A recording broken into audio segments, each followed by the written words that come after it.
Hello, good morning, good afternoon, good evening to everyone. मेरा नाम है रविंद्र कुमार। आप देख रहे हैं जीएससी टेक्निकल यूट्यूब चैनल।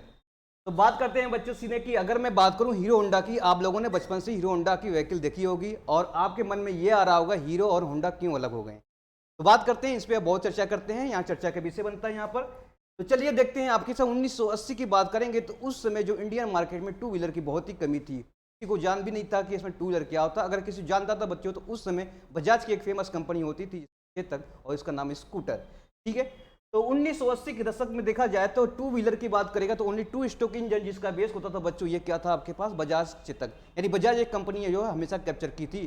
तो बजाज कंपनी बच्चों क्या था कि सिंपल सा कि अगर ये कहूँ तो ये इंडियन मार्केट में वो तो ज़्यादा क्या है, इतनी डिमांड को फुलफिल नहीं कर पाता था जिससे इसकी डिमांड पूरी हो सके। तो कुछ लोगों का अल्टरनेट सोर्स मिला बच्चों, क्या, अगर मैं स्कूटर की जगह उन्होंने मोपेड का भी आपके पास इस्तेमाल किया। ठीक है। कहने का मतलब सिंपल सा कि अगर उस समय जो मार्केट थी तो टू व्हीलर की बहुत ही कमी थी, और उसके बाद एक आपके पास बच्चों वहां पे चल रही थी इंडियन मार्केट में सबसे ज्यादा जो फेमस था वो साइकिल। यानी कि आप कहा जाए कि 90 to 98% लोग साइकिल पे ही सबसे ज्यादा क्या था, निर्भर करते हैं, डिपेंडेंट थे। तो अब बात आई बच्चों क्या, उस समय नंबर 1 ब्रांड होता था साइकिल का, उसका नाम है हीरो साइकिल। आपने सुना होगा, आपने यूज भी किया होगा, आपने देखा भी होगा, अभी तक भी हीरो साइकिल आपके पास मिल रही है। तो यानी कि बच्चों उस समय जो फेमस होता था हीरो साइकिल। तो हीरो साइकिल के बच्चों जो आपके पास फाउंडर थे उनका नाम था ब्रिजमोहन लाल मुंजाल। इन्होंने क्या किया कि इन्होंने सोचा कि अगर इसको थोड़ा सा ज़्यादा अच्छा बनाया जाए और किसी भी बड़े बड़े ऑटोमोबाइल या बड़े बड़े जो भी कंपनी है बाहर की उससे टाई अप किया जाए, हो सकता है इसकी डिमांड और बढ़ जाए और फुलफिल कर जाए हम। कहने का मतलब इन्होंने क्या किया, कुछ स्ट्रेटजी अपनाई, कुछ बिजनेस अपनाया। इन्होंने क्या किया, जितने भी अर्बन आपके पास थे, जो बाहर की आपके पास कंट्री थी, उसने हर जगह प्रपोजल रखा और कुछ प्रपोजल बच्चों रिजेक्ट हो गए और कुछ प्रपोजल जो है तो जो सेटिस्फेक्शन नहीं मिला। उस समय आपके पास में अर्बन कंपनी यानी बाहर यानी विदेशों में जो आपके पास मोबाइल ऑटोमोबाइल होती थी वो होती थी होंडा कंपनी। होंडा कंपनी हर जगह, यानी कि हर जगह मार्केट बहुत अच्छी और सबसे फेमस हुआ करता था। इन्होंने होंडा का जाके प्रपोजल रखा, होंडा ने प्रपोजल रखा, होंडा को भी लगा कि हाँ इंडिया में एक ऐसा मार्केट बन सकता है जिससे इसकी डिमांड और प्रॉफिट हो सकता है।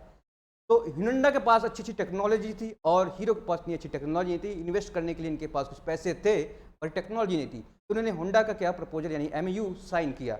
और उस एमयू में बच्चों क्या था, होंडा वालों ने बोला था कि उसके साथ कुछ टर्म कंडीशन भी अप्लाई किया और उसके बाद 4% बेस्ड ऑन लॉयल्टी, यानी एक बाइक का बेस इसमें 4% हमें वापस देना पड़ेगा। तो उस बेस पर उन्होंने साइन करवाया और धीमे धीमे दोनों की पार्टनरशिप स्टार्ट हो गई। फिर वहां से बच्चों क्या हुआ, सिंपल सा दोस्तों, वहां से अगर वो बात आई, सबसे पहला जो आपके पास उस समय मार्केट में हीरो होंडा होता था। अब जो आपके पास डेवलप किया इंजन 1984 में, तो 1984 में जो पहली आपके पास हीरो होंडा की व्हीकल आई उसका नाम था, दोनों कोलैबोरेशन के बाद उसका नाम था क्या, CD100। आपके पास पहला बाइक आया जो इंडियन मार्केट में धूम मचा दिया। और CD100 की बात करें तो उसका सबसे पहले एडवर्टाइजमेंट सलमान खान को दिया गया और ये धीमे धीमे बहुत ही फेमस होता गया। और उसका एक टैग लाइन दिया गया, ये था fill it set it and forget, यानी एक बार पेट्रोल भराओ और भूल जाओ, चलाते रहो। ठीक है। इस बेस पे बहुत ही उसकी फेमस हुई, मार्केटिंग बहुत अच्छी हुई और आगे इन लोगों ने किया, बहुत ही प्रॉफिटेबल हुआ। लेकिन कुछ समय बाद देखा गया जो जापान की कंपनी थी उसमें क्या हो रही, कुछ फाइनेंशियल वगैरह की दिक्कत हुई, यानी कह सकते हैं उसकी जो मार्केट हो गया प्राइस वो बढ़ गई, जिससे स्पेयर पार्ट वगैरह जो आपके पास टेक्नोलॉजी थी वो बहुत महंगी हो गई। तो धीमे धीमे जितने भी बाइक बनने लगी, आप जितने भी ऑटोमोबाइल बनने लगे, जो टू व्हीलर बनने लगे, उसकी कॉस्ट भी बढ़ती गई, जिससे हीरो होंडा को क्या कर रहा है, लॉसेस की सामना, यानी कि लॉसेस की क्या हो, लॉसेस होने लगी। ठीक है। फिर धीमे धीमे क्या हुआ, उस समय भी क्या हो रहा है, धीमे धीमे मार्केट अच्छा होता गया, फिर भी वो प्रॉफिटेबल होता गया, कुछ टेक्नोलॉजी और इम्प्रूव किया, उससे आगे बढ़ते गए। और उसी समय बच्चों क्या था, सिंपल सा क्या है कि अगर ये उसमें अलग अलग कंपनियां भी आपके पास मार्केटिंग यानी आपके पास कंपनी कंपटीट कर रही थी, जैसे यामाहा, सुजुकी, कवासाकी, बजाज। और इन लोगों बच्चों क्या फोकस, इन लोगों का फोकस ये था कि अगर ये फोकस जनरली क्या था, इनकी अर्बन एरिया में थे, फॉरेन की टेक्नोलॉजी लाना, ये इन सब पे इन्होंने फोकस किया। लेकिन धीमे धीमे वो डिमांड उनकी नहीं हुई, क्योंकि जो हीरो होंडा की आपके पास व्हीकल थी, हीरो होंडा की ऑटोमोबाइल कंपनी थी, वो उन्होंने क्या है, एक मिडिल क्लास पे फेमस किया। तो मिडिल क्लास पे उन्होंने फोकस किया। तो मिडिल क्लास की देखा डिमांड क्या हो सकता है, डिमांड की रोजमर्रा जिंदगी में उन्होंने क्या है कि हर जगह बाइक, यानी कि सबसे सस्ती बाइक और अच्छी और फ्यूल एफिशिएंसी होनी चाहिए, जिससे क्या होगा, वो आसानी से कंफोर्ट यानी एफोर्ड कर सके। तो इन नज़रों से लेकर इन्होंने क्या किया, कुछ टेक्नोलॉजी डेवलप की, फ्यूल एफिशिएंसी किया, कुछ इंप्रूवमेंट किया, क्वालिटी इंप्रूव किया, सर्विस है, कस्टमर सेटिस्फेक्शन, जितने भी आपके पास पैरामीटर्स उन्होंने अप्लाई किया और धीमे धीमे वो इंडियन मार्केट में बहुत ही ज़्यादा कैप्चर करने लगे और जितने भी कंपटीटर कंपनी थी वो उतना फाइट नहीं कर पाए, यानी कि वो धीमे धीमे उसकी मार्केट वैल्यू कम हो गई। तो आगे बात हुई कि अगर वो वैल्यू बढ़ती गई तो अब देखा गया उस समय इंडिया की वैल्यू जो होती थी, यानी कि यहाँ में हीरो होंडा की वैल्यू होती थी, हर जगह आप देखोगे किसी भी कंपनी जो आपके पास है उससे ज़्यादा आपके पास प्रॉफिटेबल और सबसे बिकने वाली जो आपके पास मोटरसाइकिल उस समय हुआ करती थी। यानी हीरो होंडा की व्हीकल हर जगह आपके कहें, हीरो होंडा की आपके पास मोटरसाइकिल हर जगह, हीरो, बजाज, टीवीएस, जितने भी आपके पास अलग अलग कंपनियां थे उसमें सबसे नंबर 1 पे हीरो होंडा बिकने लगा। तो बात यहाँ तक तो अच्छी चल रही थी बच्चों के, दोनों का पार्टनरशिप बहुत अच्छे थे, दोनों का प्रॉफिट ही चल रहे थे, दोनों सब कुछ अच्छा चल रहा था। और हीरो होंडा का मेन सक्सेस मंत्र क्या था, ये 4-5 पैरामीटर।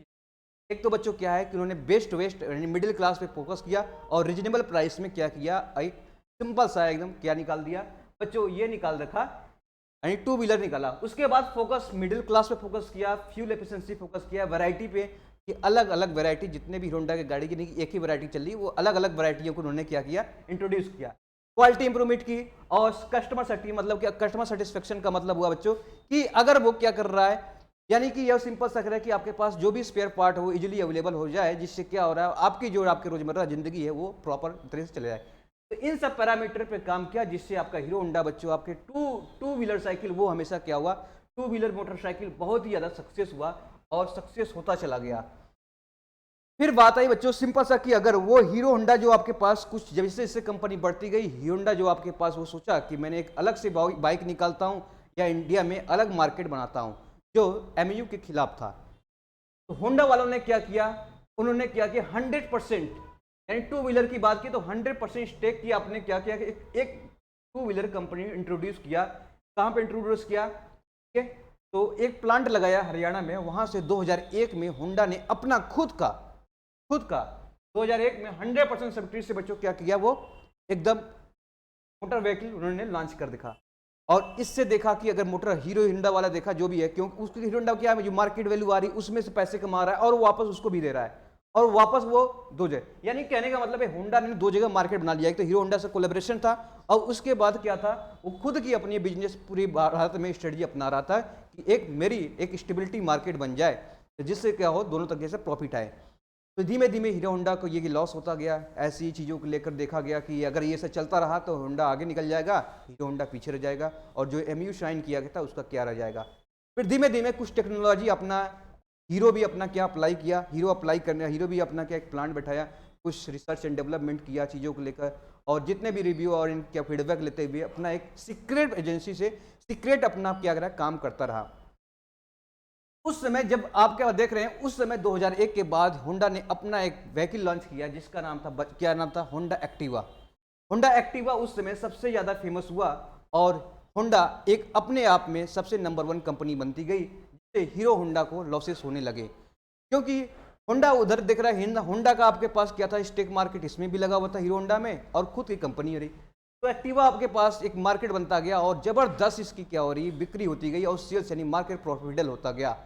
इससे हीरो होंडा को बहुत ही झटका लगा और उन्होंने सोचा कि इस तरह चलता रहा तो हमारी हीरो होंडा कंपनी धीमे धीमे खत्म हो जाएगी और होंडा खुद अपने आप में एक बड़ा कंपटीटर मार्केट बन जाएगा। तो फिर उनने क्या किया, 2010 की बात आएगी तो 2010 में उन्होंने एमयू को सीधे सीधे तोड़ दिया और हीरो होंडा और दोनों में क्या हो गया, एमयू दोनों अलग हो गई। तो कहने का मतलब सीधे बात कि उन्होंने की अब मार्केट में क्या हुआ, मार्केट में हीरो भी अपना सीक्रेट डेवलपमेंट किया था और उससे पहले रिसर्च एंड डेवलपमेंट करके अपनी जो भी टेक्नोलॉजी थी वो पहले से इंप्रूव करता गया। मुझे पता था कि आगे जाकर वो क्या होगा, ये एमयू टूटेगा। यानी कि क्या है, अब मार्केट दोनों तरीके से क्या हो रही है, होंडा भी कमा रहा है, हीरो होंडा यानी कि दोनों तरीके से हीरो होंडा क्या रहा है, जबरदस्त मार्केट सेलिंग कर रहा था। तो होंडा को मोस्ट प्रॉफिटेबल अब होता था, हीरो होंडा धीमे धीमे क्या रही मार्केट डाउन हो रही। 2010 में ये भी देखा गया कि कहा गया कि अब समय होंडा अलग जैसी होगी तो हीरो का मार्केट खत्म होता जाएगा। तो ऐसी प्रोसेस चलती रही, कुछ आपके पास हुआ तो हीरो आपके पास 2010 में वो अलग हो गया। उसके बाद एक टैग लाइन या हीरो ने अपना जो भी स्ट्रेटजी अपनाया टेक्निकल वगैरह जितने भी आप रिसर्च एंड डेवलपमेंट करके तो एक आपका टैग लाइन दिया, हम में है हीरो।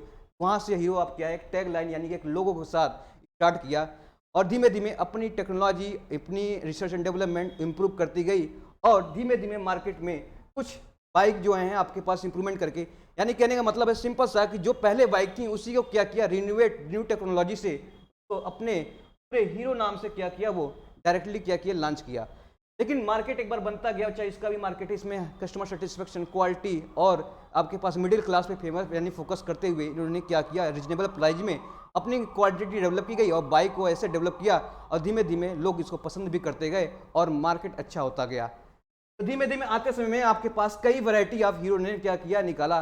और जैसे ही आपको देखा कि यहाँ पे वैरायटी आपके पास अलग अलग, यानी कि एक करने वैरायटी आपके पास होनी चाहिए, जैसे आपकी डिमांड है वैसे आपकी में, ऐसा नहीं है सिर्फ एक ही बाइक उन्होंने निकाल रहा है, वो हर तरीके के जो मार्केट में आपको अवेलेबल है, हर टेक्नोलॉजी, यानी कहने का मतलब सिंपल सा कि अगर ये इसके पास इतनी अच्छी क्वालिटी, यानी ये बहुत ही बड़े बड़े इंडिया के हर जगह कोने कोने में इन्होंने प्लांट वगैरह अच्छे से शूट कर रखा है, एजेंसी वगैरह ने बहुत से मेंटेन कर रखा था, जिससे क्या होगा, उनकी कंपनी धीमे धीमे लॉस की तरफ नहीं गई, वो धीमे धीमे क्या हो रही, ऊपर की तरफ गई।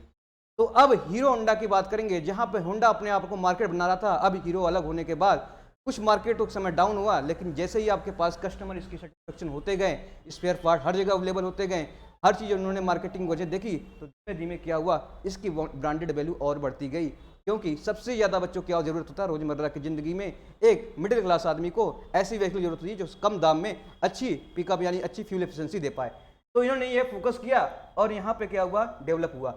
तो अब क्या हो रहा है कि अब जो इसकी बिकने वाली कार है, अभी बिकने वाली जो की मोटरसाइकिल है, वो होंडा से अभी भी उसकी वैल्यू ज़्यादा है। तो अब भी देख रहे हैं जितना भी, तो सबसे ज़्यादा बिकने वाली जो भी आपके पास मोटरसाइकिल है यहाँ पे, इसमें हीरो की चल रही है, इसके बाद होंडा। तो होंडा भी मार्केट अपना अवेलेबल करा रखा है इंडिया में, अलग से अपना बिजनेस कर रखा है, फिर भी यहाँ पे होंडा आप हीरो ऊपर आता है। तो ये रही आपके पास स्ट्रेटजी, ये रही आपकी स्ट्रेटजी, ये रही आपकी स्ट्रेटजी कैसे उन्होंने अलग किया।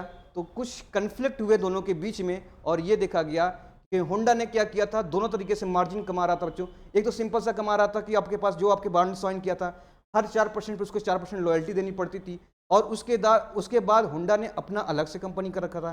तो दोनों तरीके से प्रॉफिट था, इसमें कन्फ्लिक्ट हुआ और क्या हुआ, ये दोनों अलग हो गए। तो उम्मीद है कि आप लोग को बहुत ही इससे कहानी के इससे ये हमको मिलता है कि अगर ये कोई कन्फ्लिक्शन होती है तो हमेशा जो चीज़ें होती हैं ब्रांड वैल्यू अपना आपस में हमेशा बढ़ता जाता है। तो यही आपके पास क्या है, दोनों का रीजन है कैसे हुआ अलग। तो देखते रहिए कैसे YouTube channel. Thank you so much.